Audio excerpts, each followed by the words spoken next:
In this video, we're going to talk about how I actually went about buying these 6 ATVs. If you've ever been anywhere around the Banshee world, you've heard of Jagerson's Motorsports. That's Jose. He's the man. If you need a Banshee, that's who I refer everybody to. I bet he sells one a day.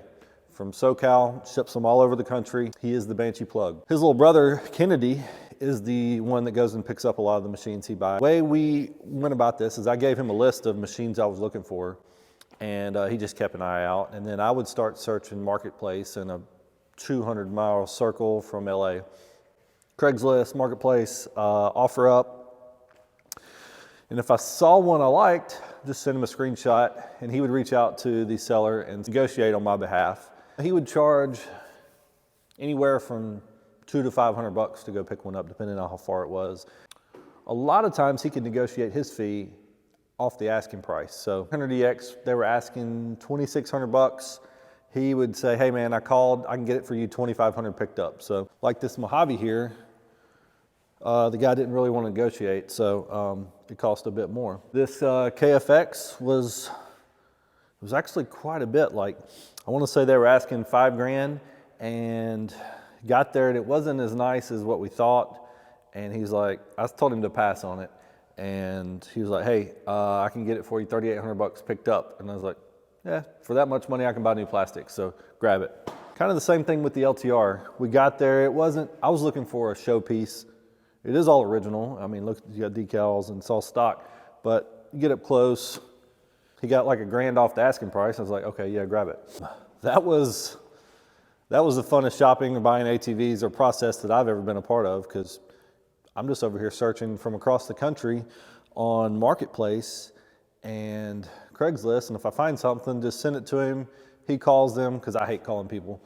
That's probably the worst part of buying an ATV. I'm across the country anyways. I rarely ever see these in person. So not only is he doing the negotiations, he's also inspecting them in person, and he knows what he's doing. By far the best experience I've ever had. I don't know that he'll do it for other people, but if he will, I highly recommend it. Just to give you some backstory, how I bought all these Banshees most of these were bought between 2017 and 19, a few in 2020. Start with this 95, for instance. I think it was the third Banshee I bought. I was searching for, obviously a 95 purple and yellow. Found one on Craigslist in Colorado. Call the guy up, try to convince him I'm not a scammer. I'm just a collector from Tennessee that wants to buy it sight unseen and have a shipper pick it up. Trust me, that's harder than it sounds to convince these people that you're not a scammer.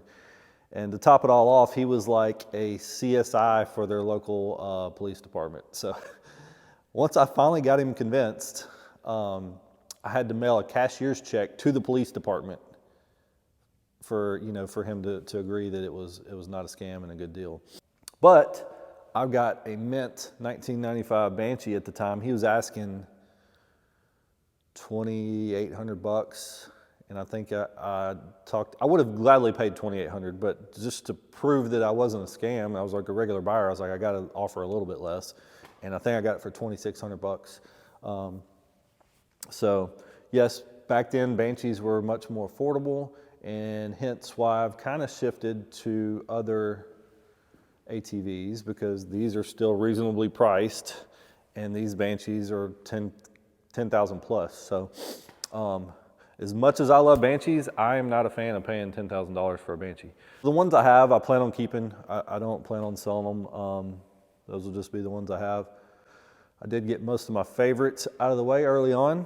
I did stop the blaster collection at 4. These were pretty much the most sought after colors I wanted. I started with the pink, that was my favorite. Loved the purple and yellow 95. 94 teal, that's unique. There's no other color like that. This one I got from Jose, and it's super clean, but I chose that to be my rider. Runs flawless. This Warrior, I sent my buddy Bird a couple hours away to get, and had I seen it, I would have definitely passed. From here, it looks decent. You get close, they just spray painted over the bolts. Stuff's missing. Something's bent.